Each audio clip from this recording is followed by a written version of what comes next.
ఎవరు సమీపించలేని తేజస్సులో నివసించు నా యేసయ్యా. ఎవరు సమీపించలేని తేజస్సులో నివసించు నా యేసయ్యా. నీ మహిమను ధరించిన పరిశుద్ధులు నా కంటబడగానే, నీ మహిమను ధరించిన పరిశుద్ధులు నా కంటబడగానే, ఏమవుదును నేనేమవుదునో, ఏమవుదును నేనేమవుదునో.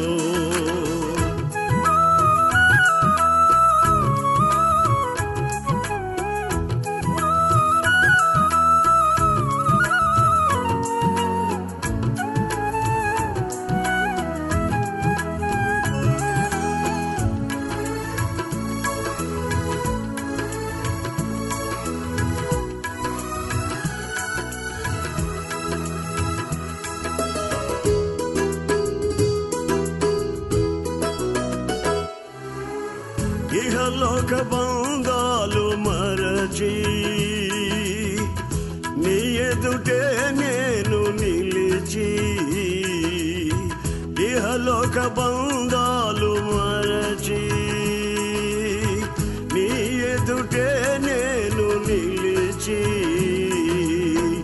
నీవిచ్చు బహుమతులు నే స్వీకరించి నిత్యానందముతో పరవశించు వేళ, నీవిచ్చు బహుమతులు నే స్వీకరించి నిత్యానందముతో పరవశించు వేళ, ఏమవుదును నేనేమవుదునో, ఏమవుదును నేనేమవుదునో. ఎవరు సమీపించలేని తేజస్సులో నివసించు నా యేసయ్యా. ఎవరు సమీపించలేని తేజస్సులో నివసించు నా యేసయ్యా. నీ మహిమను ధరించిన పరిశుద్ధులు నా కంటబడగానే,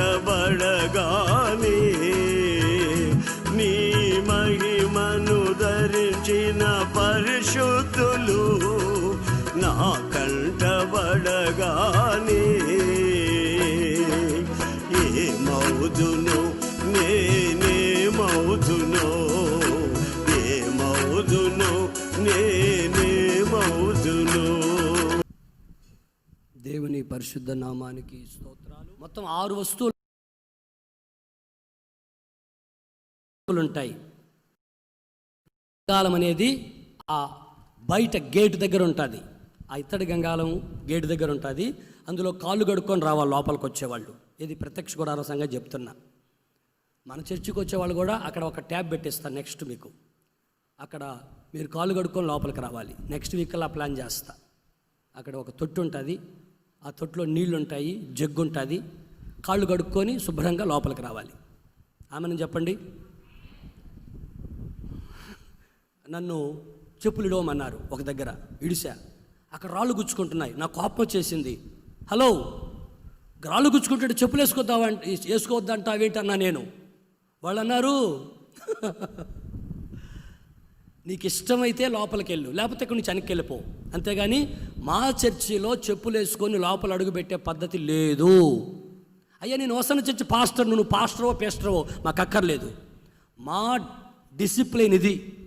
ఇష్టమైతే లోపలికి వెళ్ళి చర్చి చూడాలంటున్నావు, చూడు, చెప్పులు విడిచెళ్ళు, లేకపోతే రాబాకు చెప్పేశారు. నాకు నచ్చింది ఆ పద్ధతి. ఇంతటి వైరాగ్యం కలిగిన సేవకులు ఉన్నారు.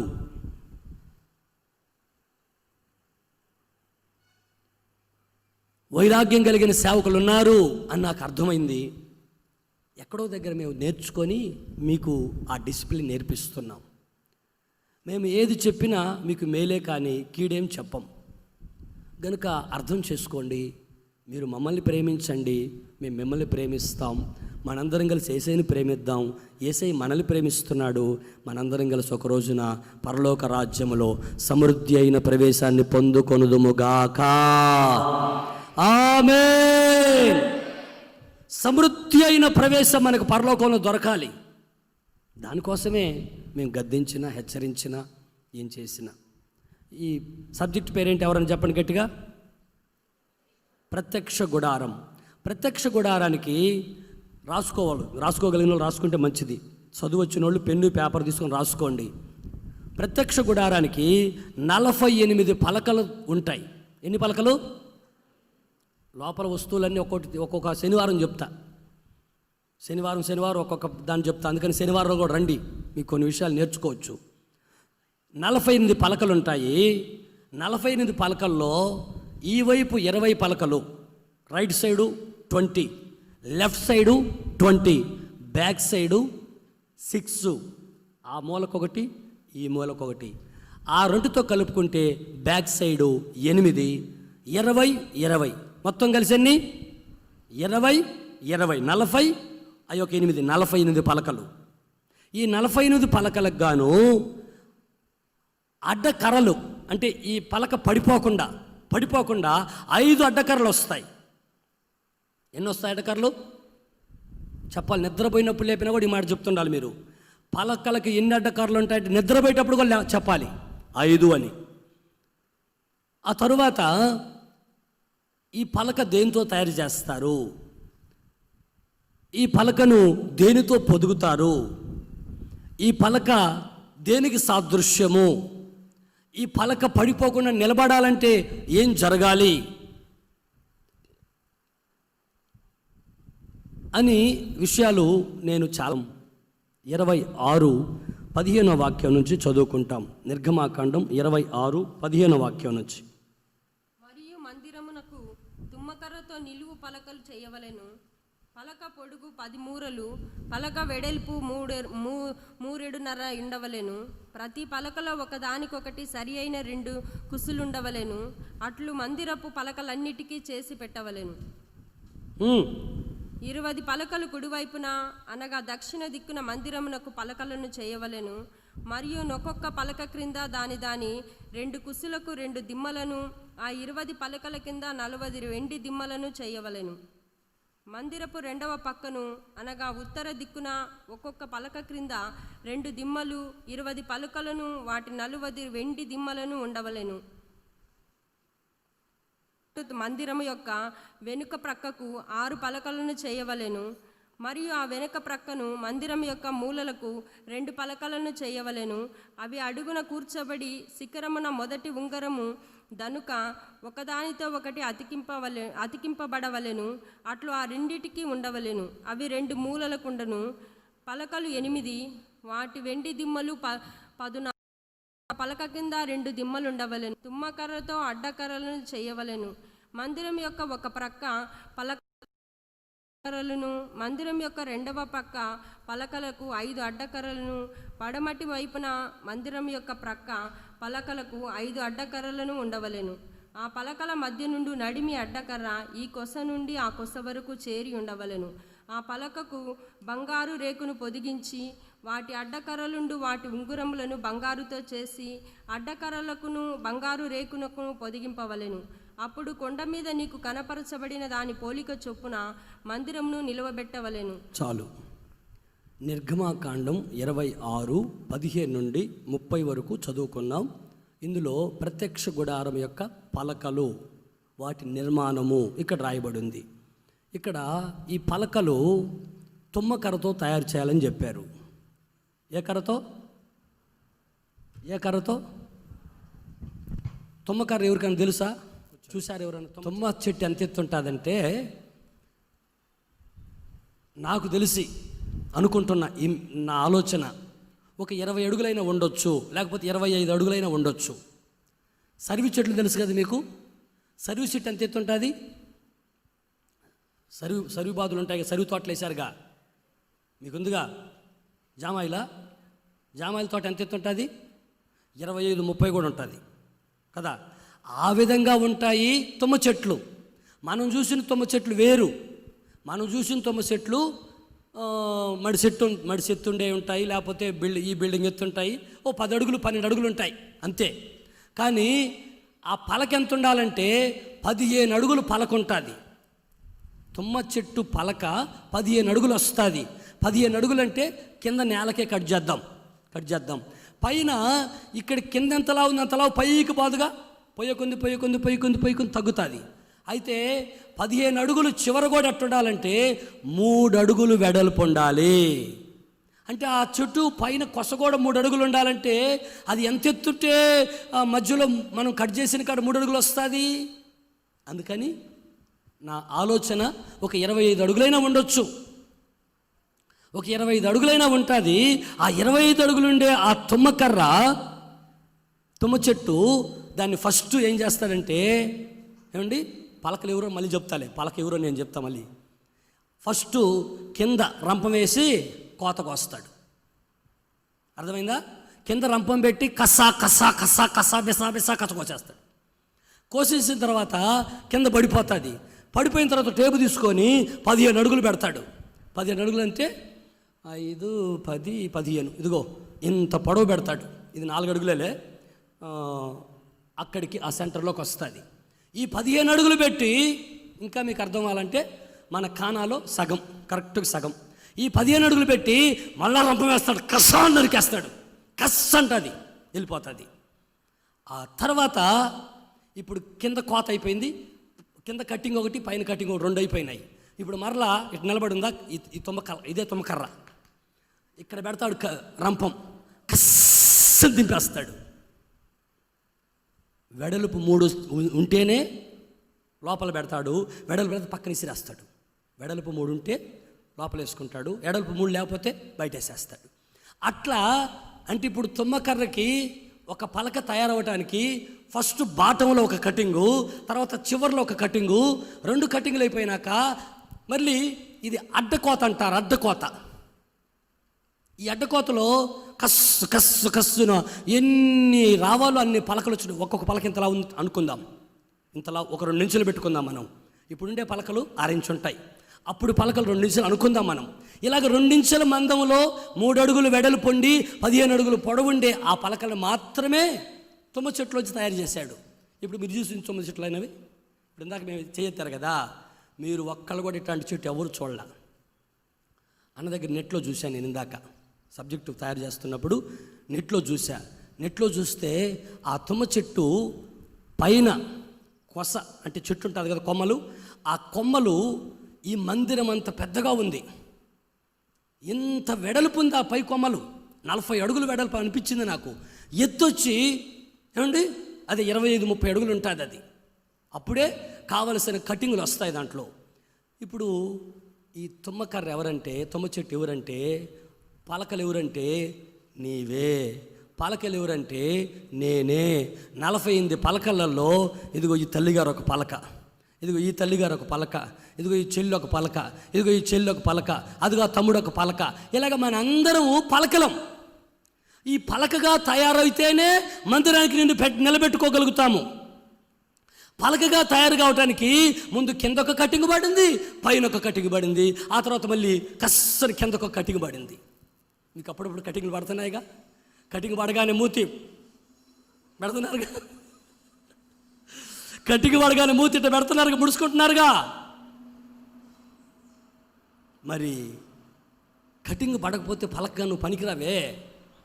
అసలు తుమ్మ చెట్టు ఎట్ట పెరుగుతుంది చెప్పమంటారా? అడవిలో ఇష్టానుసారంగా పెరుగుతుంది, దానికి హద్దు లేదు, ఆపు లేదు. అమ్మ కొంచెం తగ్గు పెరుగమ్మా, కొంచెం పొట్టిగా ఉండంటే వెందది, ఎవడు నాకు చెప్పేదానికి నా ఇష్టం అని పెరుగుతూనే ఉంటుంది. అలా ఇష్టానుసారంగా ఇప్పుడు కొంతమంది ఇప్పుడు యవనస్తులు ఉన్నారు, యవనస్తులు వాళ్ళు ఇష్టానుసారంగా పెరుగుతుంటారు. వాళ్ళకి ఎవరు చెప్పడానికి వీల్లేదు. వాళ్ళ అమ్మ ఒక మాట చెప్పినా, వాళ్ళ నాన్న ఒక మాట చెప్పినా ఇల్లు విడిచిపెట్టి పారిపోతాడు. వాళ్ళకి భయం, ఒక మాట చెప్పాలంటే తల్లిదండ్రులకు భయం. అందుకని వాడిని పిలిచి మంచిగా చెప్పినా భయమే, చెడ్డగా చెప్పినా భయమే, కోపంగా చెప్పినా కష్టమే, ప్రేమగా చెప్పినా కష్టమే. ఈరోజు తల్లిదండ్రులు పిల్లలకి ఏమి చెప్పకుండా ఉండలేక సతమతమైపోతూ ఉన్నారు. నాకు తెలుసు ఆ సంగతి. నీకట తెలుసు పాస్టర్ గారు, నీకు పిల్లలు లేరు జల్లలు లేరు అంటారేమో, నీకు పెళ్ళాం లేదు గిల్లాం లేదు అంటారేమో. నాకు పెళ్ళాం లేకపోయినా గిల్లాం లేకపోయినా, నాకు పిల్లలు లేకపోయినా జల్లలు లేకపోయినా, మీ అందరి కుటుంబాల్లో మీరు ఎంతగా నలిగిపోతున్నారో పరిశుద్ధాత్మ దేవుడు మాకు బోధిస్తూనే ఉంటాడు. అందుకే ఆత్మల భారంతో మిమ్మల్ని కట్టాలి, మీ పిల్లల్ని కట్టాలి, అందరినీ క్రీస్తు యేసు ఎదుట నిలబెట్టాలి. ఇదే మా భారం.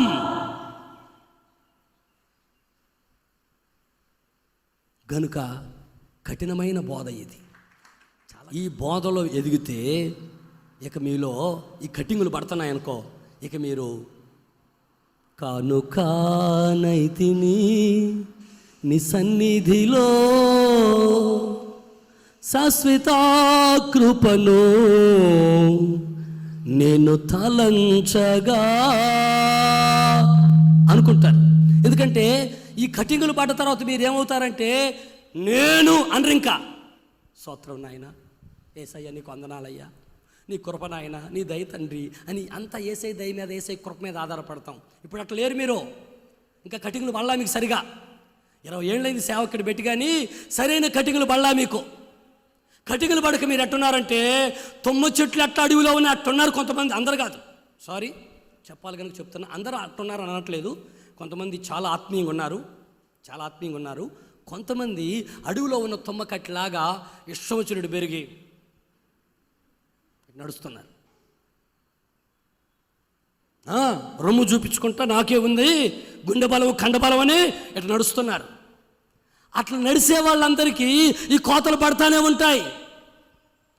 ఆల్రెడీ రంపపు కోత పడి కట్ అయిపోయి ఏమంటే నువ్వు పలకగా మారావనుకో, నీ మీద బంగారం పొదిగిస్తారు. కొట్టుకో చెప్పలు కొట్టుకో గట్టిగానే. ఆల్రెడీ నీకు నిలువు కోత అడ్డకోత అన్ని కోతలు అయిపోయాయి అనుకో, ఆ చెక్క కనపడకుండా తుమ్మతనం కనపడకుండా, తుమ్మ చెట్టు ఎట్టుంటుందంటే అన్ని చెట్ల కంటే సేవ ఎక్కువ దానికి. రంపం కూడా తెగదు, రంపం పళ్ళు కూడా వంకపోతాయి. రంపం పళ్ళు వంకపోయేంత గట్టిగా ఉంటుంది తుమ్మకర్ర. మీరు కూడా అప్పుడప్పుడు అంతేగా మీ హృదయాలు చాలా కఠినంగా ఉంటుందా? దేవుని మాట ఎక్కడ ఉంటున్నారు?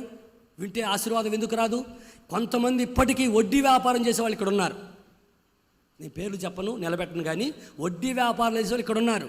ఎన్నిసార్లు చెప్పుంటాడో ఇక్కడ సేవకుడు, నిలబడుకున్న సేవకుడు, వడ్డీ వ్యాపారం చేయకూడదు, వడ్డీ వ్యాపారం చేయకూడదు, వడ్డీ వ్యాపారం చేయకూడదు, వడ్డీ వ్యాపారం చేయకూడదు, వడ్డీ వ్యాపారం చేయకూడదని ఎన్నోసార్లు చెప్పుంటాడు. కానీ మనస్సులు కఠినమైపోయి, తుమ్మకర కట్టిక కఠినమైపోయి ఇప్పుడు దరిద్రతలో ఉన్నారు. వడ్డీకి డబ్బులు తీసుకున్న వాళ్ళు ఇవ్వట్లా. మీ దగ్గర డబ్బులు తీసుకున్నారు వాళ్ళు, ఇప్పుడు మీరు ప్యాకాట్లో జోకర్ అయిపోయారు. డబ్బులు తీసుకున్నప్పుడు మీ దగ్గరకు వచ్చి, ఆంటీ నువ్వు దేవతలాగా కనిపించావంటీ, ప్రభువే చెప్పాడంటే, ఫలానా మార్తమ్మ ఆంటీ దగ్గర పోనాయన, ఫలానా మరియమ్మ ఆంటీ దగ్గర పోనాయన, ప్రభు చెప్పాడని చెప్పి వస్తారు. ప్రభు రాత్రి నాతో కల్లో నేను చూపించాడు ఆంటీ అని వస్తారు. డబ్బులు తీసుకున్న తర్వాత నీకు 6 నెలలు చెబుతారు. ఇప్పుడు 6 సంవత్సరాలు అయింది. నువ్వు ఎక్కడైనా కనపడితే డబ్బులు అడుగుతామోనని మందిరం మానేసిన వాళ్ళు కూడా ఉన్నారు. ఇక్కడ లేరులే, మానేశారు ఆల్రెడీ. ఇంక ఇక్కడ ఎందుకు కొట్టారు? నీవు ఇచ్చిన డబ్బుల ద్వారా నువ్వు అప్పు ఇచ్చావు కనుక వాళ్ళు మందిరం మానేసి వెళ్ళిపోయారు. కారణం నువ్వే. నువ్వు అప్పు ఇవ్వకున్నట్టే, వడ్డీకి ఇవ్వకున్నట్టే నువ్వు ఇవ్వు డబ్బులు. వాళ్ళకి ఎవరైనా పేదరికం ఉంటే, అవసరం ఉంటే ఓ 10,000 ఇవ్వు. వాళ్ళు ఇచ్చినప్పుడు తీసుకో, ఇవ్వకపోతే నోరు మూసుకో. నీకున్నాయి కాబట్టి ఇచ్చావు కనుక ఇచ్చి మౌనంగా ఉండు. ఇవ్వపోయినా వదిలేయి. మళ్ళీ వాళ్ళని అడిగి వాళ్ళ మందిరం మానేసినట్టు అడగబాక. అసలు అప్పులు చేసి ఎవరికి ఈగాడు. నాకు తెలిసిన వాళ్ళు ఈమె దగ్గర డబ్బులు లేవు, కానీ ఎక్కడో వడ్డీకి తెచ్చి ఒకరికి ఇచ్చింది. ఎక్కడ ఉండుంటారు అట్టటోళ్ళు. మీకు దండాలు తల్లులారా, ఇంక మీద నన్ను చేయబాకండి. ఆ పాడు పనులు, ఆ పనికిమాల పనులు చేసి ఎందుకు సేవను నాశనం చేస్తారు? నాకు తెలిసిన ఒక సహోదరుడు చెన్నైలో మంచి కుర్రోడు, చాలా మంచి కుర్రోడు. ఎవరో ఏదో చెప్తే, ఈ పథకాలు ఉంటాయి కదా, పాడు పథకాలు చాలా, ఒక్కొక్క 3,000 6,000 కడితే మీకు బెడ్ వస్తుంది, తర్వాత 6,000కి 12,000 వస్తాయి అని ఎవరో చెప్తే దాన్ని నమ్మి అతను కట్టాడు. అతనికి 12,000 వచ్చాయి. ఆ తర్వాత సంఘంలో ఇంచుమించుగా ఒక 40-50 మంది దగ్గర కట్టించాడు. 2కో 3కో వచ్చాయి, మిగతా వాళ్ళకి ఎవ్వరికి రూపాయి రాలా. ఆ 2-3 సంతోషపడ్డారు. మిగతా 50 మంది వీడెక్కడ కనపడతాడా సాల్మను, వాడి పేరు సాల్మన్, ఈ సాల్మన్ ఎక్కడ కనపడతాడా, ఈ సాల్మన్ ఎప్పుడు మనకి డబ్బులు ఇస్తాడా, వాడిని నమ్మి కదా మనం ఇచ్చాము అని చెప్పి వీళ్ళు తిరుగుతున్నారు. వాడేమో వీళ్ళకి సమాధానం చెప్పలేక మందిరమే మానేశాడు. అవసరమా? అవసరమా? చెప్పండి సంగమా, ఏది కావాలి మీకు? ఎందుకు జీవితాలు నాశనం చేసుకుంటారు? వాళ్ళకి అప్పిప్పించడం ఏంటి? వాళ్ళకి లేనిపోని పథకాల గురించి చెప్పటం ఏంటి? ఇప్పుడు అప్పులు పాలైపోయి మందిరం మానేసి తిరగటం ఏంటి? కనపడితే తంతారనే భయం వాడికి, సాల్మన్కి చర్చిలో కనపడితే తంతారనే భయం, అందుకని చర్చి మానేశాడు. సరే వేరే చర్చి కన్నా పోడు, ఓసన్న మందిరం విడిచిపెట్టి అక్కడికి పోలేడు. ఎందుకంటే ఇక్కడ ఉండే ఆత్మీయత ఎక్కడ ఉండదు. ఉంటుంది ఎక్కడన్నా ఉంటుందా? ఎవరన్నా ఒక్కళ్ళు ఈ చర్చి కాకుండా నేను పలానా చర్చిలో ఇంకా ఆత్మీయత నాకు ఎక్కువగా ఉంది, అయినా కూడా దాన్ని వదిలేసి ఇక్కడికి వచ్చాను అనేవాళ్ళు ఎవరన్నా ఒక్కళ్ళు లేచి నిలబడి చెప్పండి, లేదు తర్వాత ఏం చెప్పండి. పలానా చోట ఆత్మీయత ఉంది, నేను దాన్ని వదిలేసి వచ్చాను అంటే నేను ఒప్పుకోను. ఎందుకు ఒప్పుకోనంటే, ఎవడు రమ్మన్నాడు నిన్ను? ఎందుకు వచ్చావు? అక్కడ ఏదో అప్పులు చేసి గొడవలు పెట్టుకొని పారిపోయి వచ్చుంటావు ఇక్కడికి, అంతే. ఓసన్న చర్చి వాళ్ళకి తెలియదులే నేను చేసిన దుర్మార్గాలన్నీ, ఇక్కడ ఏదో మెహర్బాని పొందుదామని వచ్చుంటాం, అంతేగాని ఆత్మీయతను వదిలిపెట్టి ఎవరు రారు. వచ్చావంటే ఏదో ఇక్కడ ఏదో లాభం కోరి వచ్చావని దాని అర్థం, అంతేగాని ఆత్మీయతను వదిలి ఎవరు రారు. కనుక నా ప్రియ సహోదరులారా, ఇప్పుడు ఈ తుమ్మకర్ర అడ్డానికి ఇష్టానికి పెరిగింది కనుక దీనికి కోతలు పడతాయి. కోతలు పడిన తర్వాత ఏమండి ఇప్పుడు సరైన సైజులోకి వచ్చింది. కింద నిలబెట్టాలంటే దీనికి 2 కుసులు ఉంటాయి. 2 కుసులు ఉంటాయి. కుసి అంటే ఇట్లా పొడవుగా ఉంటుంది. మనం మంచం పట్టె చెక్కినప్పుడు పెడతాం కదా, మంచం పట్టె కోళ్ళలో పెడతాం, అట్లా 2 కుసులు ఉంటాయి. ఈ పలకకి 3 అడుగుల్లో ఇక్కడ ఒకటి అక్కడ 2 కుసులు ఉంటాయి. తర్వాత 2 దిమ్మెలు ఉంటాయి. ఈ దిమ్మెలు దేనికి సాదృశ్యము అంటే, ఈ దిమ్మెలను దేంతో తయారు చేస్తారంటే వెండితో తయారు చేస్తారు. ఈ దిమ్మెలు యేసయ్యకు సాదృశ్యము. కొట్టు చపలు కొట్టు. ఈ దిమ్మెలు వెండితో తయారు చేస్తారు. ఈ దిమ్మెలు యేసయ్యకు సాదృశ్యం. అంటే మనం ఎక్కడుండాలంటే ఆ దిమ్మెలలో పోయి కూర్చోవాలి. మనం ఈ కుసిపోయి ఆ దిమ్మెలో దిగాలి. లోపలికి దిగిందనుకో ఇక పడిపోదు, ఇది నిలబడుతుంది. అంటే పడిపోకుండా ఉండాలంటే యేసయ్యలో పోయి మనం పాతుకోవాలి, నాటుకుంటే ఇక పడం. ఈ 2 కుసులు ఉన్నాయే, దిమ్మేమో 2 దిమ్మెలు ఉన్నాయి, అది యేసయ్య. 2 కుసులు ఉన్నాయే, ఈ 2 కుసుల గురించి ఈరోజు నేను డిస్కస్ చేశాను. 2 దిమ్మెలేమో ఒకటి యేసయ్య, ఇంకొక దిమ్మె అంటే అపోస్తలులు ప్రవక్తలు వేసిన పునాది. హల్లెలూయా. ఒక పునాదేమో యేసుక్రీస్తు, రెండవ పునాదేమో అపోస్తలులు ప్రవక్తలు వేసిన పునాది. మీరు కట్టబడ్డారని ఉంటుంది కనుక యేసుక్రీస్తు మీద అపోస్తలులు ప్రవక్తలు వేసిన పునాది మీద మీరు కట్టబడి ఉండాలి. ఇక ఈ 2 కుసులు ఉన్నాయే, ఈ 2 కుసులకు నేనేం పోల్చానంటే కృప సత్యము. కుసులేంటి చెప్పండి? 2 కుసులేంటి? కృప సత్యం. యోహాను సువార్త 8:44 చదవండి. యోహాను సువార్త 8:44. త్వరగా చదవాలి. సబ్జెక్ట్ ఓకే, దిగలా, సగం అయిపోయింది టైం. నన్ను ఏం చేస్తారో మీరు. మైక్ ఏమైంది ఎంతలోకే? చదువుమా. మీరు మీ తండ్రి కొంచెం పైకి లేపుకో, సంబంధులు. మైక్ కొంచెం పైకి లేపుకో. బా మైక్ ఆడబెట్టుకుని కూడా తెలవట్లా. మీరు ఎవరు? మీ తండ్రి దురాశలు నెరవేర్చగోరుచున్నారు. ఆది నుండి వాడు నరహంతకుడై ఉండి సత్యమందు నిలిచిన వాడు కాడు, వాని యందు సత్యమే లేదు. వాడు అబద్ధమాడునప్పుడు తన స్వభావము అనుసరించియే మాట్లాడును. వాడు అబద్ధికుడును అబద్ధమునకు జనకుడై ఉన్నాడు. చూడండి, మీరు మీ తండ్రియగు అపవాది సంబంధులు మీ తండ్రి దురాశలు నెరవేర్చగోరుచున్నారు.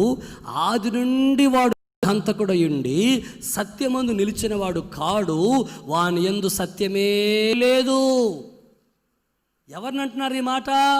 ఎవరు అంటున్నారు? యేసయ్య అంటున్నారు. ఆనాడు ఉన్న యేసయ్య అంటున్నారు, మీరు మీ అపవాది సంబంధులు. ఎందుకంటే మీలో అపవాది క్రియలు కనపడతాయి.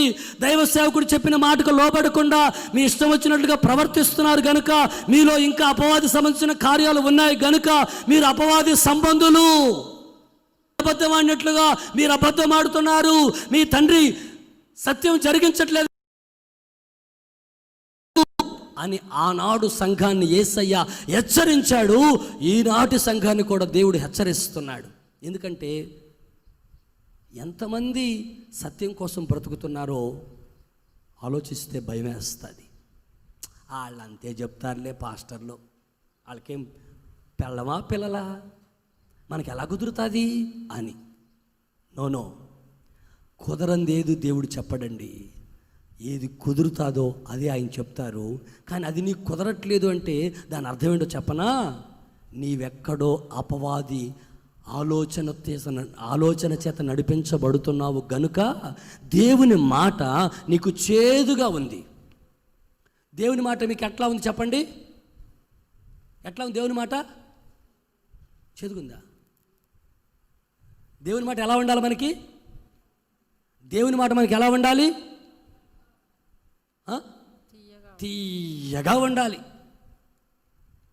మన్నా, ఆకాశం నుంచి మన్నా కురిసేది, అది తేనె వేసిన అప్పులాగా తీయగా ఉండేదట. ఇప్పుడు మనకి వాక్యం అనే ఆహారం ఇక్కడ ప్రకటించబడుతుంటే ఆ వాక్యాన్ని విని మీరు పులకరించిపోవాలి. ఆమేన్. పులకరించాలి, ఒళ్ళు జలదరించాలి, ఆనందం పట్టలేకుండా అవ్వాలి. మొన్న ఎక్కడో నేను వాక్యం చెప్తా ఏదో ఒక మాట చెప్పానండి. ఆ తర్వాత నాకు నవ్వాగట్లా, వాళ్ళకి నవ్వాగట్లా. నవ్వుతానే ఉన్నా నేను కూడా కాసేపు. అప్పుడు ఎలా కంట్రోల్ చేసుకోవాలి అర్థం కాదు నవ్వుని. అంతగా ప్రభువులో నేను ఆనందించాను. ఆ రోజు మెసేజ్ చెప్తా, అంతగా ప్రభువుని ఆనందించానండి. నా ప్రియమైన వారలారా, ప్రభు వాక్యం మనకు చేదుగా ఉండకూడదు. నీకు వాక్యం చేదనిపిస్తే ఖచ్చితంగా ఇంకా తిరుగులేదు ఇందులో. వాక్యం మధురంగా ఉంటే ఏ కుమారుడివి కుమార్తెవి. వాక్యం చేదుగా ఉందా, వాక్యం మధురంగా ఉందా గుర్తుపెట్టు. ఆ రెండో మాట ఇంకా అక్కడ కిందకి రామా. 17 యోహాను 17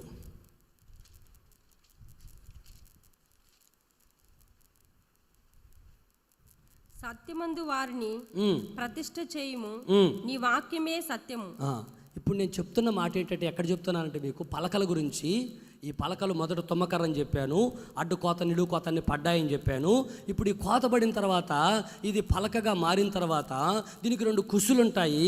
ఈ 2 కుసులు ఏంటంటే, ఒకటి సత్యము, ఒకటి కృప. 2 కుసులు ఏంటి చెప్పండి? నోరు చెప్పండి. సత్యము, కృప. దిమ్మెలేంటి చెప్పండి? యేసయ్య, అపోస్తలులు, ప్రవక్తలు వేసిన పునాది. యేసయ్యే మూలరాయి, యేసయ్యే ఒక పునాది. మరలా అపోస్తలులు, ప్రవక్తలు ఇంకొక పునాది వేశారు. అంటే ఇప్పుడు ఒక దిమ్మేమో యేసయ్య అనుకోండి, మరొక దిమ్మేమో అపోస్తలులు, ప్రవక్తలు వేసిన పునాది. ఇప్పుడు 2 కుసులు ఉన్నాయి. ఒకటేమో సత్యము, మరొకటేమో కృప. ఇప్పుడు మనం సత్యమందు నిలిచి ఉండాలి. ఎక్కడ నిలవాలి? ఒకడు అంటాడు, సార్ నేను నా కాళ్ళ మీద నిలబడ్డాను సార్ అన్నాడు. బాగానే ఉన్నాడు వీడు అనుకున్నా. నిలబడ్డాను సార్ కాళ్ళ మీద అన్నాడు. 2 నిమిషాలతో బోలబడ్డాడు. కాళ్ళ మీద నిలబడ్డాను సార్ అన్న తర్వాత 2 నిమిషాలు బోలబడ్డాడు. ఏంటో వీడు బోలబడ్డాడు అంటే, వాడి కాళ్ళ మీద వాడు నిలబడితే ఎప్పుడు నిలబడలేడు. యేసయ్య కృపలో నిలబడిన వాడు అంతవరకు నిలబడగలుగుతాడో. కొట్టు గట్టిగానే కొట్టొచ్చుగా, ఆ కొట్టేదేదో. ఆమెన్. నా కాళ్ళ మీద నేను నిలబడతాను, నా శక్తి మీద నిలబడతాను, నా జ్ఞానంలో ఉంటాను, నాకు అన్నీ తెలుసు, నాకు ఎవరు చెప్పే పని లేదు అనుకున్నవాడు ఆల్రెడీ పడిపోయే ఉంటాడు. ఎప్పుడైతే ఒక వ్యక్తి నాకేమీ తెలియదు, నేను నేర్చుకోవడానికే ఉన్నాను, యేసయ్య దగ్గర నేర్చుకుంటాను, ప్రభువా నువ్వు నాకు నేర్పించు అనే ఆ దీనత్వం మనలో ఎప్పుడుంటుందో అప్పుడు మనం చక్కగా నేర్చుకొని కృపలో నిలబడి సత్యములో నిలిచి ప్రభువుకు మహిమార్థమై ఉండగలుగుతాము. ఆమేన్. అంటే ఇప్పుడు నేను 2 వాక్యాలు చదివించా, 2 వాక్యాలు కృపలో చదివిస్తా. రోమా 5:2 త్వరగా చదువుకుందాం, స్పీడ్ చేస్తున్నా కొంచెం సబ్జెక్ట్ని. రోమా 5:2. మరియు ఆయన ద్వారా మనము విశ్వాసము వలన ఈ కృపయందు ప్రవేశము గల వారమై అందులో నిలిచి ఉండి దేవుని మహిమను గూర్చిన నిరీక్షణను బట్టి అతిశయపడుచున్నాము. ఇక్కడ చూడండి, ఆయన ద్వారా మనము విశ్వాసం వలన ఈ కృపయందు ప్రవేశము గలవారమై కృపలో నిలిచి ఉండి దేవుని మహిమను గూర్చిన నిరీక్షణను బట్టి అతిశయపడుచూ ఉన్నాము. మనం ఎప్పుడు అతిశయపడాలట. నా అతిశయము నీవే, నా ఆనందము నీవే, నా ఆరాధన నీవే, జ్యోతిర్మయుడా నా ప్రాణప్రియుడా, స్తుతి మహిమలు నీకే. నా ఆత్మలో అనుక్షణం, నా ఆత్మలో అనుక్షణం నా అతిశయము నీవే, నా ఆనందము నీవే, నా ఆరాధన నీవే, నా అతిశయం. చప్పట్లు కొట్టాలందరూ. గ్లోరీ.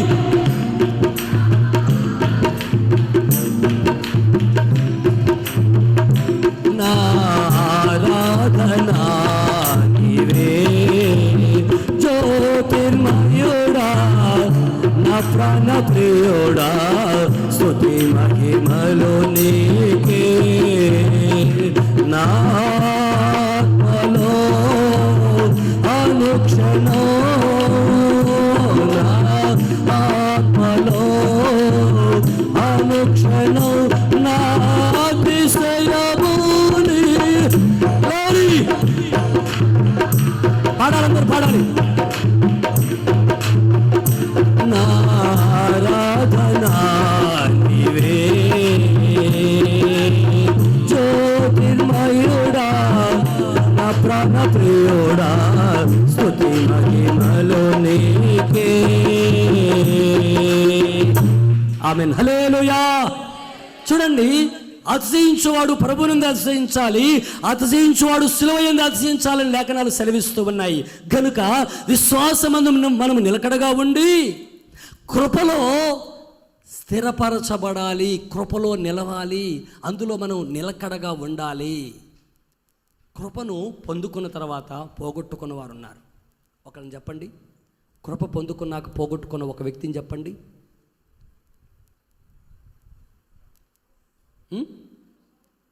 సౌలు, శాంసన్, వీళ్ళందరూ కృప పొందారు కానీ పోగొట్టుకున్నారు.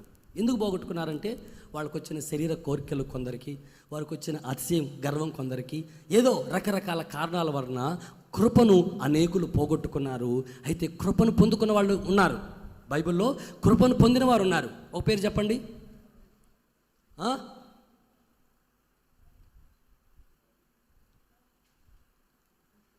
ముగిసినమా? ఎందుకు తెలిస్తే గట్టికి చెప్పు. యోసేపు, దావీదు, యోబు, నేను, నువ్వు, ఎస్తేరు, పౌలు గారు, మనందరము కూడా కృప పొందుదుము గాక. కొట్టుకో చెప్పట్లో. కృపలో నిలిచిన సంఘమే, కృపలో నిలిచిన సంఘమే. ఏమండి, మనందరూ ఎవరంటే కృపలో నిలబడాలి. కృపను పోగొట్టుకున్న వారు ఉన్నారు. వారు మనకి హెచ్చరికగా ఉన్నారు. మనమేదో భక్తులమని కాదు, కానీ మనల్ని దేవుడు ప్రేమించారు కనుక మనం దీనత్వాన్ని ధరించుకుందాం, అహంకారాన్ని వదిలిపెడదాం, గర్వాన్ని వదిలిపెడదాం, మనల్ని బట్టి అతిశయించే విషయాలు వదిలిపెడదాం.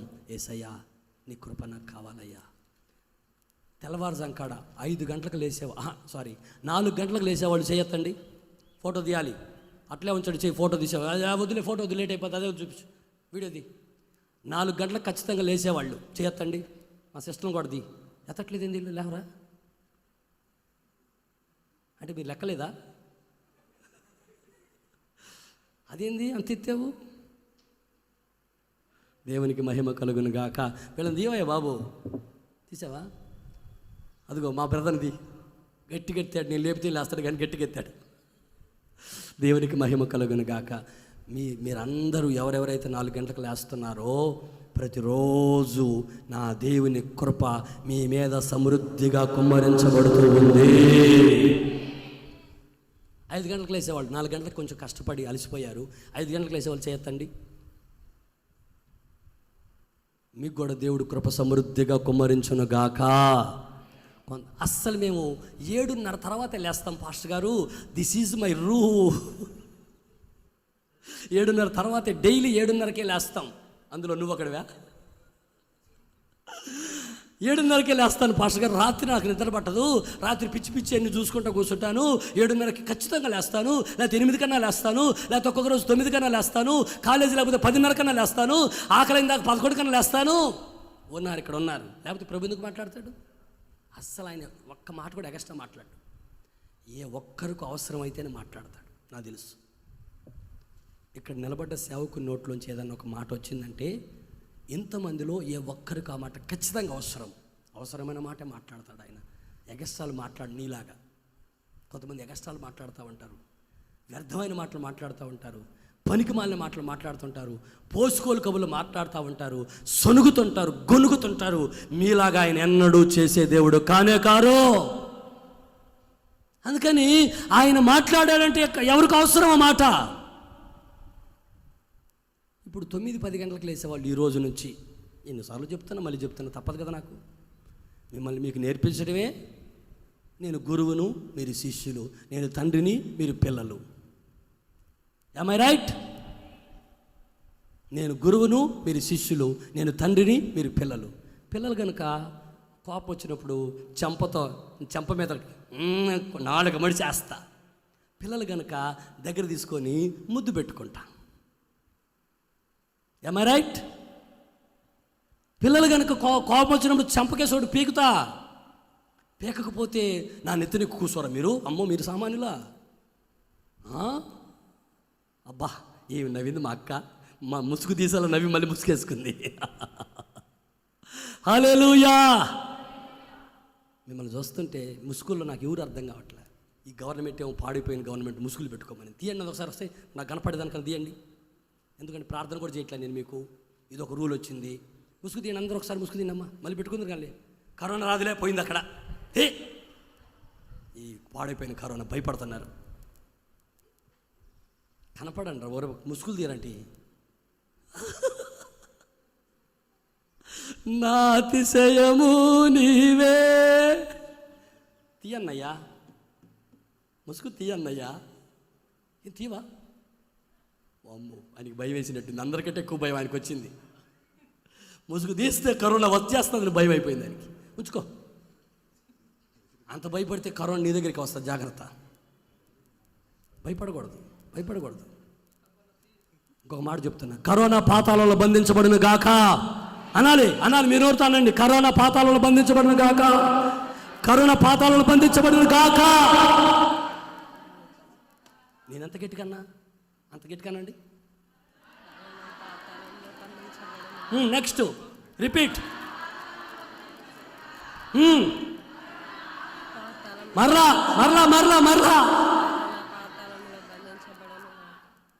Wear is corona? ఇంకెందుకు భయపడతారు? చప్పలు కొట్టండి సంతోషంగా.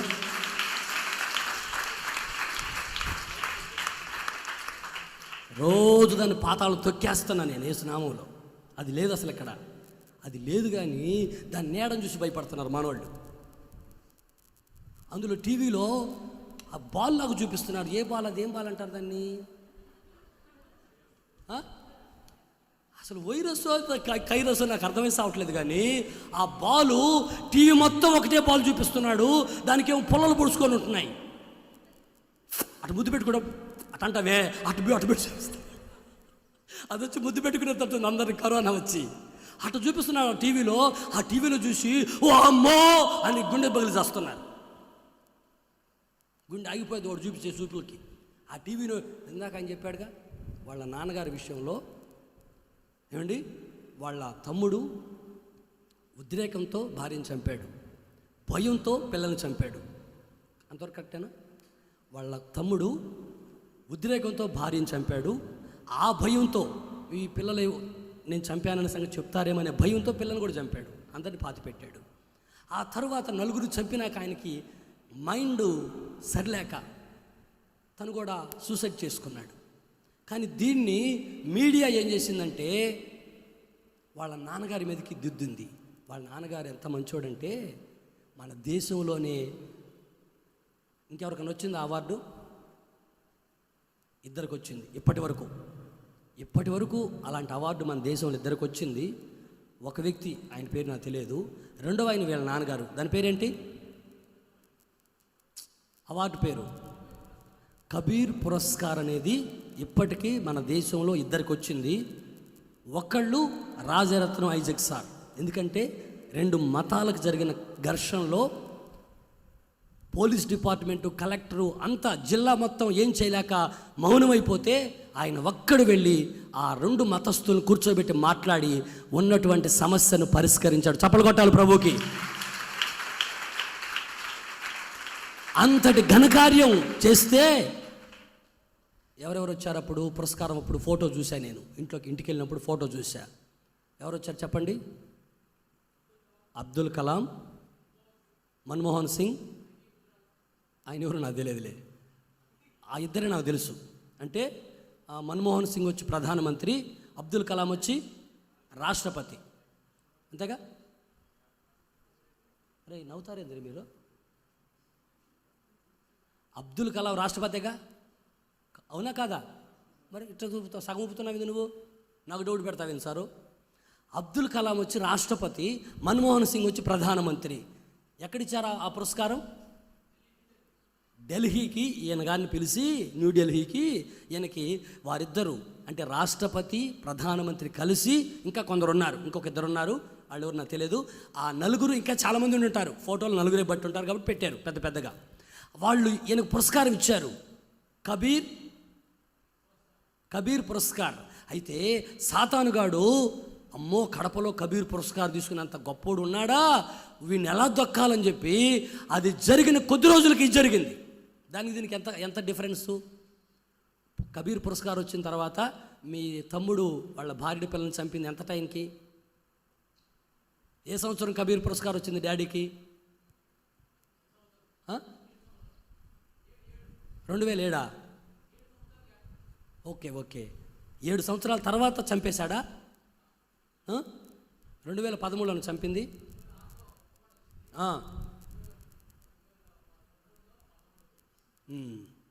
అంటే వాడు సైతానుగాడు ఓర్చుకోలేక ఆయన మీద ఏమి వేయాలన్నా బురదలాలంటే వాడికి దొరకపోయేసరికి ఆఖరి కొడుకునే లేపాడు.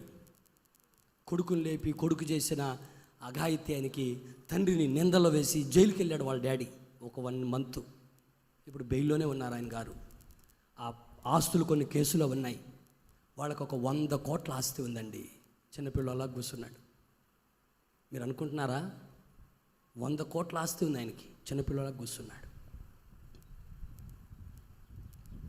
పోయి నాకు కోటి మన అందరూ ఎగబడారు తర్వాత, కానీ ఒక్కరు కూడా ఒక రూపాయి ఇవ్వడు. దేవునికైతే ఎంతైనా ఇస్తాడు. ఆమేన్, హల్లెలూయా, హల్లెలూయా. నా ప్రియ సహోదరులారా, అదే పోయి మళ్ళీ అప్పులు అడిగే బుద్ధి ఉంటుందిగా కొంతమందికి. ఆయన పోయి అప్పు అడుగుతారేమో. ఎవరికి రూపాయి కూడా ఇడు. నేనే చెప్తున్నా, అన్న నాకు 50,000 అప్పు ఉంది, ఇస్తావా అన్న? మళ్ళీ నెల తర్వాత ఇస్తా. అట్లా వస్తాను నీ దగ్గరికి, జాగ్రత్త, నేను కోటీశ్వరుడు చెప్పావని. పిల్లికి భిక్ష కూడా పెట్టబాకు, ఎవరికి రూపాయి బాకు. నా ప్రియమైన సహోదరులారా,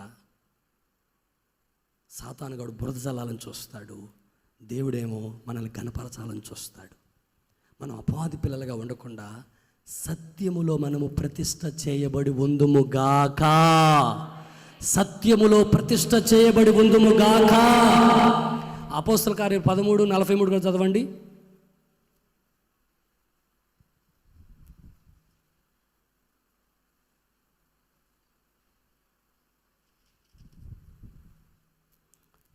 చాలా రెఫరెన్స్లు రాశా, నువ్వు ఆమె చదివేసరికి నాకు టైం అయిపోతుంది. అపోస్తల కార్యాలు 13:43. సమాజ మందిరములోని వారు లేచిన తర్వాత అనేకులు యూదులను భక్తిపరులైన యూదా మత ప్రవిష్టులను పౌలును బర్నబాను వెంబడించిరి. వీరు వారితో మాట్లాడుచు దేవుని కృపయందు నిలకడగా ఉండాలని అందరినీ హెచ్చరించారు.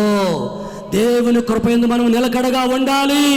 కృపను పోగొట్టుకోకూడదు సౌలు వలె, కృపను పోగొట్టుకోకూడదు శాంసన్ వలె, కృపను కాపాడుకోవాలి దావీదు వలె, కృపను పొందుకోవాలి పౌలు గారి వలె.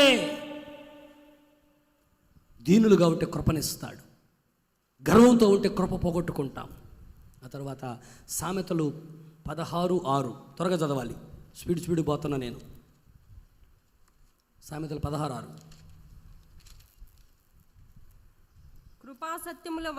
కృపాసత్యముల వలన దోషమునకు ప్రాయశ్చిత్తం కలుగును.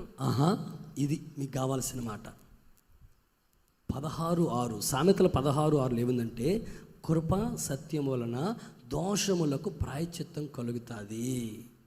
ఇప్పుడు దావీదు కృప పొందుకున్నాడు, అయితే దావీదులో దోషం ఉంది. ఏం దోషం? మిద్ది మీదకి ఎక్కాడు, యుద్ధ సమయంలో మిద్ది మీదకి ఎక్కాడు అయ్యగారు. మిద్ది మీదకి ఎక్కితే ఒక అమ్మాయి కనిపించింది. ఆ అమ్మాయి కనిపించిన వెంటనే అయ్యగారికి ఆవేశం ఆగల. వెంటనే ఆ పిల్ల చక్కగా ఉంది పిలవండి అన్నాడు. తీసుకొచ్చుకున్నాడు, పాపం చేశాడు. పాపం చేసిన వెంటనే ప్రవక్త వచ్చాడు. ప్రవక్త వచ్చి, ఇదిగో ఒక వ్యక్తికి 100 గొర్రెలు ఉన్నాయి, ఒక వ్యక్తికి ఒకే గొర్రె పిల్ల ఉంది. ఆ వ్యక్తి దాన్ని అల్లారు ముద్దుగా పెంచుకుంటున్నాడు. ఈ 100 గొర్రెలు ఉండేవాడు వచ్చి ఆ ఒక్క గొర్రె పిల్లని చంపి విందు చేసి పెట్టాడు అన్నాడు. రాజు అన్నాడు, పడగలనే అని 4 గొరికాడు దావీదు. ఎవడు కాదు నువ్వే అన్నాడు. దావీదు ప్రవక్త వచ్చి చెప్పాడు, కథ చెప్పాడు. ఈ కథ విని ఎవడాడు తీసుకురావాడిని వేస్తా అని గర్వంగా మాట్లాడాడు. నువ్వే రాజుగారు అన్నాడు. సిగ్గుపడ్డాడు, తలంచుకున్నాడు, ఏడ్చాడు, కీర్తన రాశాడు. ఏమనంటే 51వ కీర్తన 7వ వాక్యం చూడు. 51వ కీర్తన 7. హిస్సోపుతో నా పాపమును పరిహరింపుము. హిస్సోపుతో నా పాపాన్ని పరిహరించయ్యా. హిమము కంటేను నేను తెల్లగా నుండునట్లు. ఇక్కడ ఒక సబ్జెక్ట్ ఉంది, హిమము మంచు. ఇప్పుడు ఈ సబ్జెక్ట్ రావడానికి కొంచెం టైం ఉంది. టైం ఏం అయిపోతుంది, కొంచెం టైం ఉంది ఈ సబ్జెక్ట్ రావాలంటే. హిమము గురించి రావడానికి కొంచెం టైం ఉంది. హిస్సోపుతో నన్ను కడుగు. ఇంకేమంటాడంటే నీవు నన్ను కడుగుము, ఉత్సాహ సంతోషములు నాకు వినిపించుము. అంటే ఉత్సాహ సంతోషాలు నీకు వినపడాలంటే, నువ్వు ఉత్సాహంగా ఉండాలంటే, సంతోషంగా ఉండాలంటే మొదటగా నీవు కడగబడాలి. ఆమెను చెప్పండి అందరూ, నోరు తెరిచి చెప్పండి. ఏం చేయబడాలి? కడగబడాలి. రోజు కడుక్కోవాలి మనం. మీరు అంటే ఎన్ని రోజులకు ఒకసారి దోముతావమ్మా నువ్వు అంట్లు? రోజు దోముతావా? అంటే రోజుకు ఒకసారా, రోజుకు 2-3 సార్లా? పొద్దున ఒకసారా? పొద్దున్న దోవుతాం కదా అంట్లు, వంట చేస్తావు కదా, అయిపోయింది కదా, మళ్ళీ తోమకుండా వండుతావా? మళ్ళీ తోముతావుగా. ఇల్లు ఎన్నిసార్లు ఉడుస్తావు? 3-4 చూపిస్తుంది. మరి 4 ఏళ్ళు చూపిస్తున్నావేంటి? ఇల్లు 3 సార్లు ఉడుస్తుందంట, అంట్లు 2 సార్లు దోముతుందంట. మరి నిన్నెన్నిసార్లు కడుక్కుంటున్నావు? కడుక్కోవటం అంటే పైన స్నానం కాదు, ఆత్మ కడుక్కోవాలి, ఆత్మను కడుక్కోవాలి. ఉదయం నుంచి సాయంత్రం దాకా ఎవరితో ఏం మాట్లాడామో, ఎవరిని ఎలా కోపడ్డామో, ఎవరిని ఎలా బాధ పెట్టామో ఎన్నో ఉంటాయి. మనం బలహీనం, మానవులం కనుక బలహీనం. ఈ బలహీనత కలిగిన మానవుడు ఏం చేయాలంటే,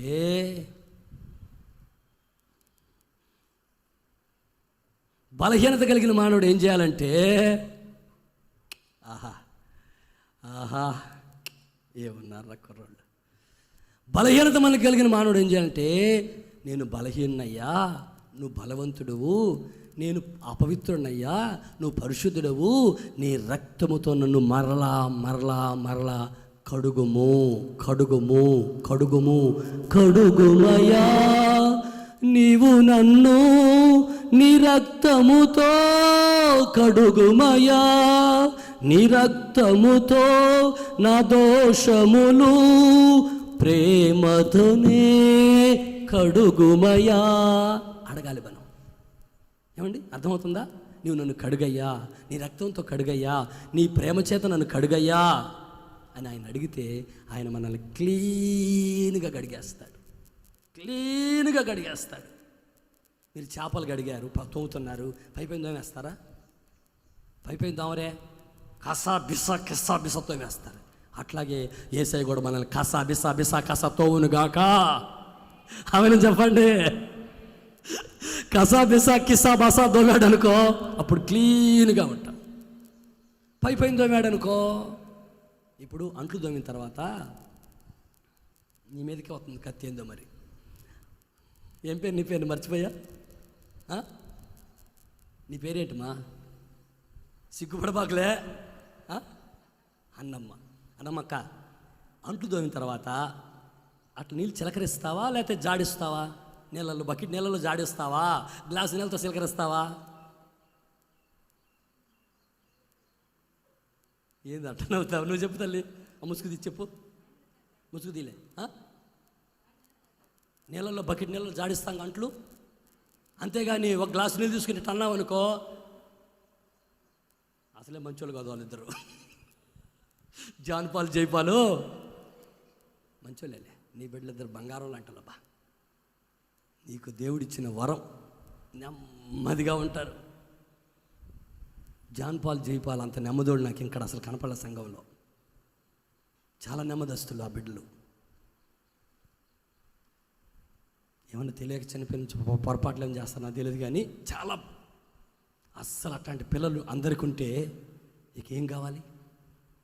కొంతమంది అట్లేరు, కొరకరాని కొయ్యలు, ఎప్పుడు ఎంతగా తెస్తాడో తెలియదు. కొరగాని కొయ్యలు ఎక్కడికి పోతారో, ఏం గొడవలు తెస్తారో తెలియదు.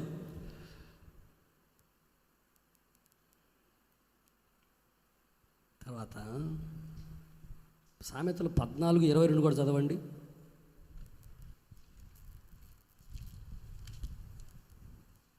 తన పొరుగు వాణిని తిరస్కరించువాడు పాపము చేయువాడు. నువ్వు ఎక్కడో తప్పు చదివావు, నేను చెప్పిన రెఫరెన్స్. కీడు కల్పించువారు తప్పిపోవుదురు. కీడు కల్పించువారు తప్పిపోవుదురు. ఎక్కడ తప్పిపోతారంట?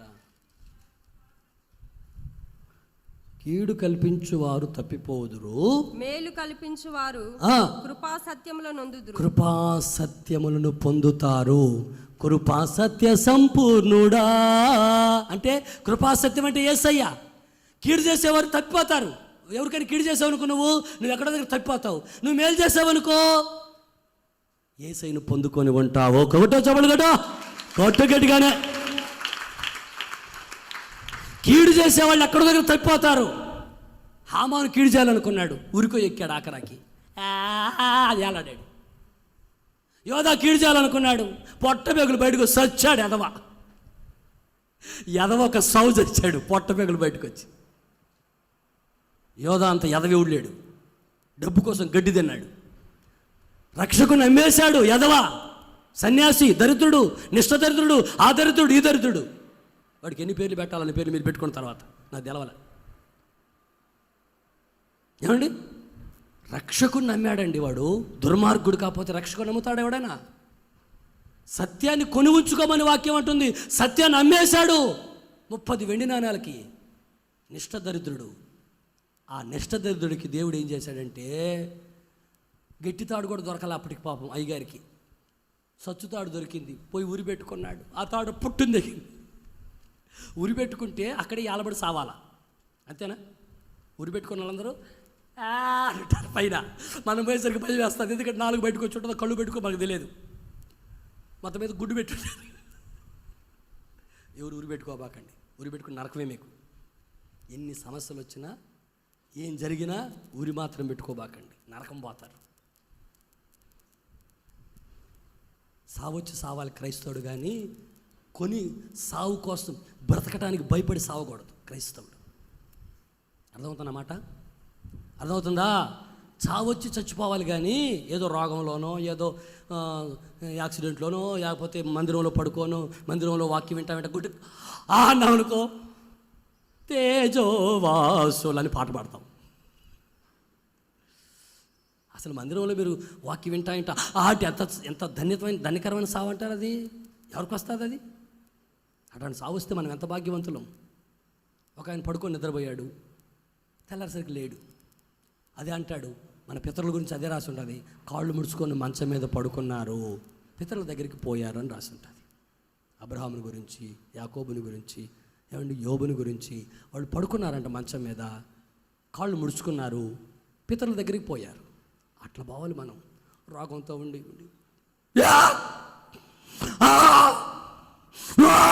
అంటుంటారు కొంతమంది, మంచంలో పడిపోరు. వాళ్ళు ఏవి శాపం చేశారో ఆ శాపం వెంటాడుతుంది ఇప్పుడు. ఏమండి ఆరోగ్యంగా ఉండి మంచం మీద పడుకొని చెప్పాలి మనం, ప్రభు నన్ను పిలుస్తున్నాడు, నేను వెళుతున్నాను అని చెప్పి కనుమూయాలి. ఇదండి భాగ్యం అంటే. ఇట్లాంటి భాగ్యాన్ని దేవుడు మనకి దయచేయును గాక. మన చావు మనకు ముందే తెలుస్తుంది. ప్రభు మనకి చెప్పేస్తాడు, పరలోక దర్శనం చూపెడతాడు, అక్కడుండే మహిమను చూపెడతాడు. ఆ మహిమ చూసి నాకు ఇంకేవాడు మనకేం నచ్చవు. ఇప్పుడు దాకా భార్య రంభలాగా ఓర్వశిలాగా నీకు కనపడుతుంది, అప్పుడు ఆ మహిమను చూశాక ఛీ అనిపిస్తాయి. అర్థమవుతుందా? ఇప్పుడు నువ్వు రంభ అనుకుంటున్నావు, ఓర్వశి అనుకుంటున్నావు, మేనక అనుకుంటున్నావు, కానీ ఆ పరలోక మహిమను చూస్తే ఛీ ఇదే హై అనుకుంటావు. గనుక అంతటి మహిమగల రాజ్యం మన కోసం ఉంటే పిచ్చి పిచ్చి విషయాలు ఎందుకు తప్పిపోతారు? మీరు తప్పిపోకండి, కృపలో నిలిచి ఉండండి. సేవకుడు గద్దించాడని బాధపడకండి. మీ మీద నాకు ఎంత ప్రేమ ఉందో అర్థం చేసుకోండి. మీ మీద నాకు ఎంతో ప్రేమ ఉంటేనే గద్దిస్తా, లేకపోతే నాకేం పని అండి. 4 మాటలు చెప్పి దిగిపోతే కానుకలు ఎక్కువీరా మీరు? నాకు కానుకలు ముఖ్యమా? ఏమన్నా కూతురికి పెళ్లి చేయాలా? నా అల్లుడికి ఏమైనా కట్నం ఇవ్వాలా? మనవరాలకి ఏమైనా బారసాల చేయాలా? ఏవి లేవు కదా. మీరేమన్నా 10 రూపాయలు ఇస్తే తేపల పుల్లో స్థలం కొంట, మందిరం కడతా, అంతే. ఇంకో చోట సరివేపల్లో స్థలం కొంట, మందిరం కంట, ఇంకో చోట బాలాయిపల్లిలో స్థలం కొని మందిరం కడతా, ఏమండి అదేంటి బల్లవాళ్ళలో స్థలం కొని మందిరం కడతా, మేఘనూరులో మందిరం స్థలం కొని మందిరం, మేఘనూరు కాదు మనుబోలులో మందిరం కొని స్థలం కడతా, చిల్లకూరులో స్థలం కొని మందిరం కడతా. ప్రతి మండలంలో మందిరాలు కట్టబడును గాక. ఈ నెల్లూరు జిల్లాలో ప్రతి మండలంలో మందిరం కట్టబడును గాక. ప్రతి మండలంలో మందిరాలు స్థాపించబడును గాక. ప్రతి మండలంలో హోసన్న పరిచర్యలు ప్రారంభించబడును గాక. సబ్జెక్ట్ ఉంది, నేను మాటిచ్చా, ముగిస్తున్నా. సబ్జెక్ట్ ఉంది, ఏముందంటే పలకలు ఉన్నాయి. ఆ పలకలు అయిపోయాయి. 5 అడ్డకర్రలు ఉన్నాయి, వాటిని ఇప్పుడు చెప్పను. వాటిని మరలా ప్రభు చిత్తమైనప్పుడు, ప్రభు నాకు మరలా దాని మీద ప్రేరేపించినప్పుడు చెప్తా. ఒకవేళ వచ్చేవారం చెప్పొచ్చు, ఒక నెల తర్వాత చెప్పొచ్చు. ప్రభు ప్రేరేపించినప్పుడు చెప్తా. మోకరించండి అందరూ, దయచేసి మోకరించండి, ప్రార్థన చేసుకుందాం. చక్కగా శనివారం, ఆదివారం, బుధవారం ప్రార్థనలకు రండి. బుధవారం కూడా సరిగా రావట్లేదు, చాలా బాధపడుతున్నా నేనైతే. అక్క కూడా చాలా బాధపడుతుంటారు, ఎందుకంటే ఇళ్ళ దగ్గర కొంతమంది ఖాళీగా ఉంటున్నారు. ఆ బుధవారం వచ్చి ప్రార్థన చేస్తే ఎంతో ఆశీర్వాదం. అలాగే ప్రతిరోజు ఉదయం 10 గంటల నుంచి మధ్యాహ్నం 2 గంటల వరకు కూడా ప్రార్థన జరుగుతుంది. ప్రతిరోజు ఉదయం 10 గంటల నుంచి మధ్యాహ్నం 2 గంటల వరకు ప్రార్థన జరుగుతుంది. మరి నేనేం బయట తిరుగుతున్నాను, అది ఎంతవరకు కొనసాగిస్తున్నారో మీకు తెలవాలి. ఎవరు వస్తున్నారో ఏంటో. ఇక మీదట నేను ఆఫీసులో ఒక కుర్రాన్ని పెట్టి మీకు మీ డ్యూటీ రోజు మీకు ఫోన్ వస్తుంది, ఈరోజు మీ డ్యూటీ, ఈరోజు మీది ప్రార్థన అని రేపటి ప్రార్థనకి ఈరోజు చెప్తారు మీకు ఫోన్ చేసి. మరుసటి రోజు 10 గంటలకు రావాలి. మీరు రాలేకపోతే, అయ్యా బ్రదర్ నేను రావట్లేదు, నాకు పనికి వెళ్తున్నానని చెప్తే వేరే వాళ్ళని పెట్టుకుంటాం. వస్తానని చెప్పి ఎగ్గొట్టబాకండి, అది శాపం వస్తుంది. ఎందుకంటే మిమ్మల్ని నమ్మి మేము వేరే వాళ్ళని పిలవకుండా ఉంటాం. అప్పుడు మీరు ఎగ్గొడితే జరగాల్సిన ప్రార్థన ఆగిపోయి మీకు ఆశీర్వాదం బదులు నష్టం వస్తుంది. అందుకని ఇలాంటి పచ్చి పనులు చేయకుండా, మీకు వీలుంటే ఇక్కడ నుంచి ఫోన్ వచ్చినప్పుడు, గూడూరు హొస్తన్న మంది నుంచి మీకు ఫోన్ వస్తుంది. ఆ ఫోన్ వచ్చినప్పుడు వీలుంటే వస్తామని చెప్పండి, వీలు లేకపోతే కుదరదు బాబు అని చెప్పండి, తప్పేం లేదు. వీలు లేకపోతే వేరే వాళ్ళని పిలుచుకుంటాం. ఎంతమంది లేరు సంఘంలో? అన్ని నెంబర్లు మా దగ్గరకు వచ్చేసాయి. ఇంచుమించుగా మీ అందరి ఫోన్ నెంబర్లు ఉన్నాయి, అవన్నీ సిస్టంలో ఎక్కున్నాయి. మీరు ఎవరిని ఎప్పుడు కావాలో అప్పుడు పిలుస్తాం. మేము వచ్చి ప్రార్థనలో ఉండండి. ఏదైనా పరిచర్య ఉంటే ఫోన్ చేసి పిలిపిస్తాం. ప్రార్థనలో ఉండండి. ప్రభు మీకు తోడై ఉండి మిమ్మల్ని ఆశీర్వదించును గాక. విన్న మాటలన్నీ మీ వినికిడిలో ప్రభు ఫలభరితంగా మార్చును గాక. అందరూ మోకరించగలగను మోకరించండి. ఒక 2-3 నిమిషాలు ప్రార్థన చేసుకుందాం. 2-3 నిమిషాలు ప్రార్థన చేసుకుందాం. ఏమనంటే, అయ్యా నేను అడ్డకోత నిలువు కోత కోయబడుతున్నప్పుడు అది నా క్షేమం కొరకని నేను ఎరగలేకపోతున్నాను. నేను బంగారంతో పొదిగించబడటానికే ఇలా నాకు కఠింగులు జరుగుతున్నాయని నేను గ్రహించలేకపోతున్నాను. నన్ను నీవు కత్తిరించినప్పుడు, రంపంతో కోత కోసినప్పుడు నాది నా మేలుకేనని నేను గ్రహించేటట్లు సహాయం దయచే తండ్రి. అది నా మేలుకని సహాయం దయచేయి, గ్రహించే సహాయం దయచేయి నాయనా. అయ్యా నీవు నన్ను రంపంతో కోసినప్పుడు నేను బాధపడకుండా ఇది నా మేలుకేనని అర్థం చేసుకోవాలి ప్రభువా. నాకు అలాంటి జ్ఞాన వివేకములను ఆత్మ దయచేయి నాయనా అని ప్రార్థన చేసుకో. ఎందుకో ప్రభు నీతో తేటగా మాట్లాడారు. ఆ కుసులేంటో ఆ దిమ్మెలేంటో కూడా ప్రభు నీతో చెప్పారు. ఆ కుసులేంటో దిమ్మెలేంటో కూడా ప్రభు నీతో చెప్పారు. కృపా సత్యములు ఆ కుసులని, కృపలో సత్యములో నీవు నిలిచి ఉండాలని, ఆ దిమ్మెలు యేసయ్య అపోస్తలులు ప్రవక్తలు వేసిన పునాదని, ఆ పునాది మీద నువ్వు నిలిచి ఉండాలని ప్రభు చక్కగా నీతో మాట్లాడుతూ వచ్చారు. సహోదరుడా సహోదరి, నీకు రంపం కోత పడ్డప్పుడు అప్పో అనుకోకుండా దేవానికి స్తోత్రం నాయన, నన్ను ప్రేమించి నన్ను ఈ విధంగా నీవు సరిచేస్తున్నందుకు, నన్ను నీ కొలతలోకి తీసుకుంటున్నందుకు నీకు వందనాలు ప్రభు అని చెప్పి ఆయన స్తుతించే మనస్సు దేవుడు నీకు దయచేయాలి. నువ్వు బాధపడకూడదు, నువ్వు సనుక్కోకూడదు, సేవకుని మీద అస్సలు సనక్కూడదు. సేవకుని నిన్ను ప్రేమిస్తున్నాడు. సేవకుడు దేవుని దూతలు గనుక పరలోకంలోంచి వర్తమానం తీసుకొచ్చి నీకు బోధించే సేవకుని నువ్వు గౌరవించాలి, నువ్వు గణపరచాలి. మనసులో బాధ పెట్టుకోకండి సహోదరులారా, సేవకుని మీద మనసులో కష్టపెట్టుకోకండి విశ్వాసులారా. సంగమా, దేవుడు నిన్ను ప్రేమిస్తున్నాడు, ఎంతగానో ప్రేమిస్తున్నాడు. ఆయన కొలతలోకి నిన్ను తెచ్చుకోవాలనుకుంటున్నాడు కనుక నేను నీ కొలతలోనికి వస్తానయ్యా, నీ చిత్తం నెరవేరుస్తానయ్యా, నీ సంకల్పానుసారంగా జీవిస్తానయ్యా. నా ఉద్దేశాలన్నీ ఇక మీద నేను నెరవేర్చను ప్రభువా. నీ ఉద్దేశం ఏమయ్యిందో అది నాకు తెలియపరిచావు, ఆ ప్రకారమే జీవిస్తాను. నోరు తెరవాలి, అందరూ నోరు తెరవండి దయచేసి. ఎందుకో ప్రభువు నిన్ను ప్రేమిస్తున్నాడు సహోదరి. ఆయన కృప, ఆయన ప్రేమ శాశ్వతమైన ప్రేమ, శాశ్వతమైన ప్రేమతో నిన్ను ప్రేమిస్తున్నాడు. విడువక నిన్ను కృప చూపుతున్నాడు, తేటగా నీతో మాట్లాడుతున్నాడు. సరిచేసుకుంటావా? అప్పగించుకుంటావా? ప్రభుకు అప్పగించుకొని ప్రార్థన చేసుకుంటావా? స్తోత్రం స్తోత్రం స్తోత్రం. నీ వాక్యమే మకరందమై బలపరచను నన్ను, నా యేసయ్యా స్తుతి పాత్రుడా. ఆరాధన నీకే, ఆరాధన నీకే. నీ వాక్యమే మకరందమై బలపరచను నన్ను, నా యేసయ్యా స్తుతి పాత్రుడా. ఆరాధన నీకే, ఆరాధన నీకే. కృపాక్షేమము నీ శాశ్వత జీవము, నా జీవిత కాలమంతయు నీవు దయచేయువాడవు. మహోన్నతమైన నీ ఉపకారములు తలంచుచు అనుక్షణము పరవశించనా. నీ కృపలోనే పరవశించనా, నీ కృపలోనే పరవశించనా.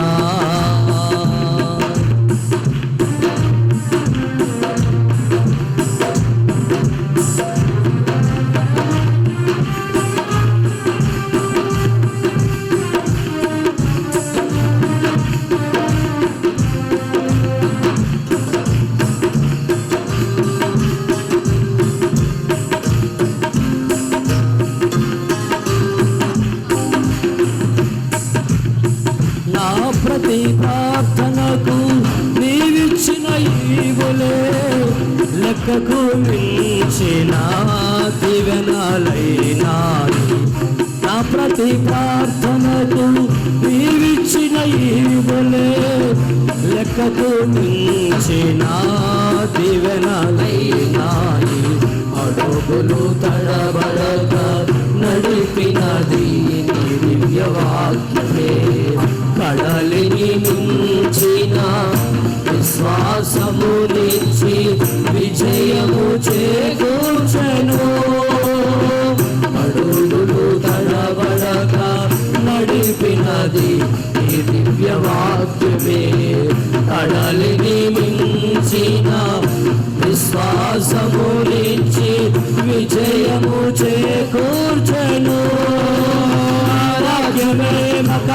మకరందమై బలపరచెను నన్ను.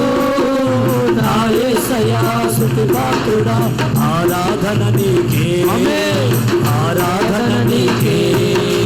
నీ వాక్యమే మకరందమై బలపరచెను నన్ను. నా యేసయ్యా స్తుతి పాత్రుడా, ఆరాధన నీకే, అందరూ పాడాలి. క్షేమము నీ శాశ్వత జీవము, నా జీవిత కాలమంతయు నీవు దయచేవాడవు. మహోన్నతమైన నీ ఉపకారములు తలచుచు అనుక్షణము పరవశించనా. నీ కృపలోనే పరవశించనా, నీ కృపలోనే పరవశించనా.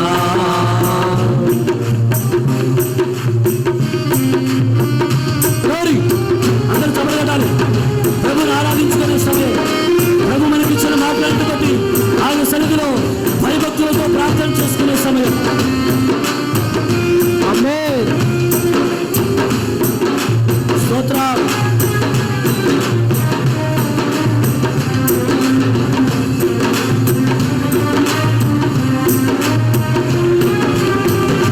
ఈ సత్య మార్గములో నేర్చుకున్న అనుభవమే పరిమళింపచేసి సాక్షిగా నిలిపాయి.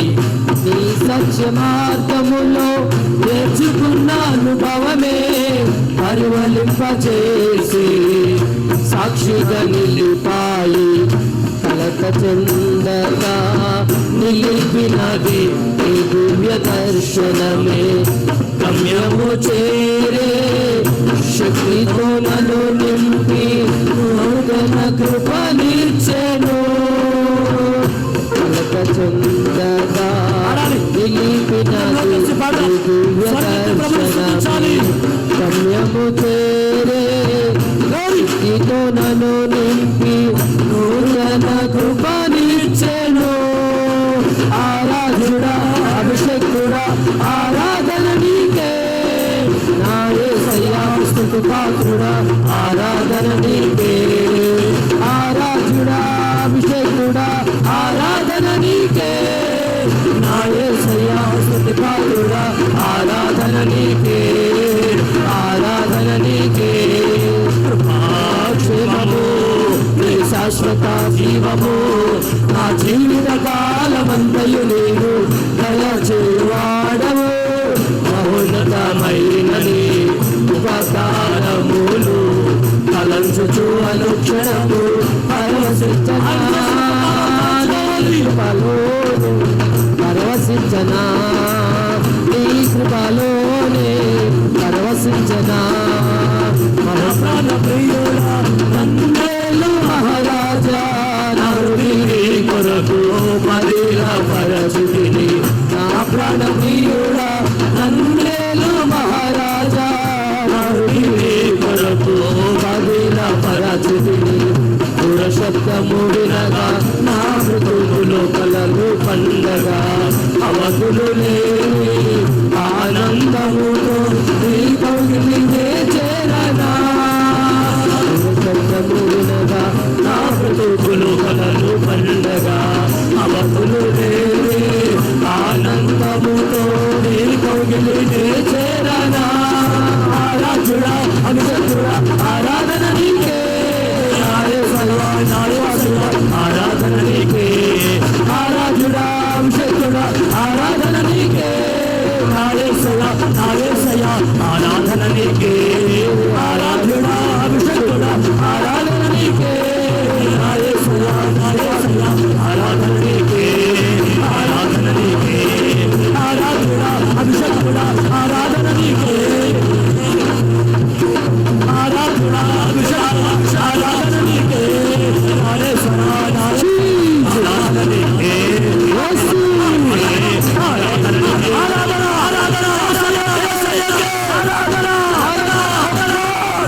క్షేమము, నీ శాశ్వత జీవము, నా జీవిత కాలమంతయు నీవు.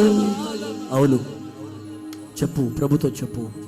నా జీవిత కాలమంతా కృపాక్షేమాలు దయచేయగలిగిన వాడా, కృపా సత్య సంపూర్ణుడా, నీకే వందనాలయ్యా. నాతో మాట్లాడు. ప్రార్థన చేసుకో సహోదరి, ప్రార్థన చేసుకో సహోదరుడా. ఈ ఆఖరి సమయం చాలా ప్రాముఖ్యం.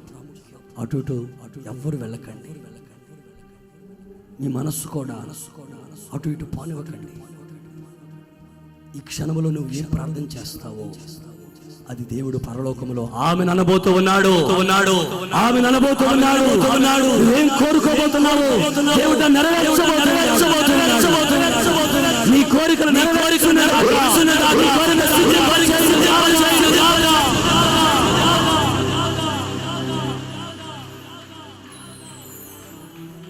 ప్రార్థన చేసుకో. విన్న వాక్యాన్ని బట్టి ప్రార్థన చేసుకో. ప్రభు మనతో మాట్లాడిన మాటలన్నిటి కొరకు రెండు చేతుల పైన ఊపుతూ, ఆకాశం ఊపుతూ స్తోత్రాలు చెబుదాం. స్తోత్రం, స్తోత్రం, స్తోత్రం, స్తోత్రం, స్తోత్రం. ప్రార్థన.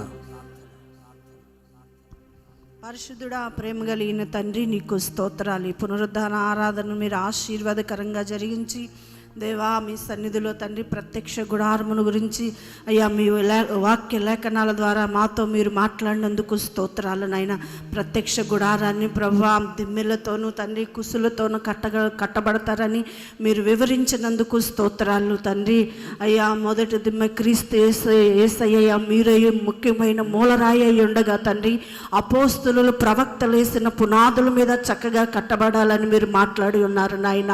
మీ సన్నిధిలో తండ్రి సత్యము కలిగి జీవించి సత్యమందు నిలిచి సత్యంగా ప్రభువా అయా స్తంభాలుగా నిలిచి ఉన్నట్లు మీరు సహాయము చేయండి నాయన. అబద్ధికుని యందు సత్యం ఉండదని, అతడు అబద్ధికుడు తండ్రి అపవాది అని మీరు సెలవిచ్చి ఉన్నారు నాయన. మీ బిడ్డల తండ్రి నీ సన్నిధిలో సత్యానికి స్తంభాలుగా ఉండి సత్యమందు నిలిచి దేవాని సన్నిధిలో జీవించినట్లు కృప చూపండి. విశ్వాసము ద్వారా కృపలో నిలిచి ఉంటామని మీరు సెలవిచ్చి ఉన్నారయ్యా. అట్టి కృపను పొందుకోవాలయ్యా. సౌలుకు దూరమైనట్లు నీ కృప ఎవ్వరికి దూరము కాకూడదయ్యా. దీనులకు కృపను అనుగ్రహించి అహంకారులను ఎదిరించగలిగిన సర్వశక్తివంతుడైన దేవుడు నాయన. కృపా సత్యములు దోషములకు ప్రాయశ్చిత్తము కలిగిద్దని మీరు సెలవిచ్చి ఉన్నారు నాయన. కృపా సత్య సంపూర్ణుడైన యేసయ్యా ప్రతి దోషములను ప్రభా బలహీనతలను ఇస్సోపుతో కడిగి హిమము కంటే తెల్లగా తండ్రి మార్చి మీ మార్గాల్లో మీ బిడ్డలను నడిపించి కృపలో స్థిరపరచమని ప్రార్థన చేస్తున్నాను నాయన. మీ కృపలో బిడ్డలను ఆశీర్వదించమని ప్రార్థన చేస్తున్నాను. మేలు చేయడానికి కృపా సత్యములు వెంట ఉంటాయని నిత్యము బిడ్డల జీవితాల్లో వారి బ్రతుకు దినములన్నిట నీ కృపని సత్యమును కలిగి నీ సన్నిధిలో నిన్ను సేవించి జీవించే గొప్ప ధన్యతను మా బిడ్డలకి మీరు ప్రసాదించండి నాయన. నీ కృప వల్లనే మేము తండ్రి అయ్యా నీ సన్నిధిలో నిలిచి ఉన్నాము నాయన. కృప ద్వారానే మాత్రమే నీ మార్గాల్లో నడిపించగలుగుతావు నాయన. అటు మా తండ్రి ఆధ్యాత్మికమైన మార్గాల్లో మా బిడ్డలందరినీ నీ కృప ద్వారా నడిపించి యేసయ్యా నీ మహిమతో రానయ్యున్నావయ్యా. మహిమ కలిగిన సంఘముగా పెండ్లి కుమార్తె సంఘముగా మమ్మల్ని అందరినీ సిద్ధపరచి నీ మహిమ కలిగిన రాకడకు రాజ్యమునకు ఆయత్తపరచండి. మీ దాసుని మీరు బలపరిచి వాడుకున్నందుకు స్తోత్రాలు. బిడ్డలందరినీ మందిరంలో ఉన్న మేళ్ల చేత తృప్తిపరిచి ఆశీర్వదించి దీవించి నీ ఘనమైన నామానికి మహిమ తెచ్చుకొనమని యేసు నామములో ప్రార్థించి వేడుకుంటున్నాము తండ్రి. ఆమేన్, ఆమేన్. మన తండ్రి అయిన దేవుని ప్రేమ, ప్రభువైన యేసుక్రీస్తు వారి కృప, పరిశుద్ధాత్మ దేవుని సన్నిధి సహవాసం కుడివిన ప్రతి ఒక్కరికి సకల పరిశుద్ధులకు ఇప్పుడు ఎల్లప్పుడూ ఆయన రాకడ పర్యంతము ఆయన కృపతోడై నడిపించునుగాక. ఆమేన్. హల్లెలూయా, హల్లెలూయా, హల్లెలూయా. అందరికి వందనాలు.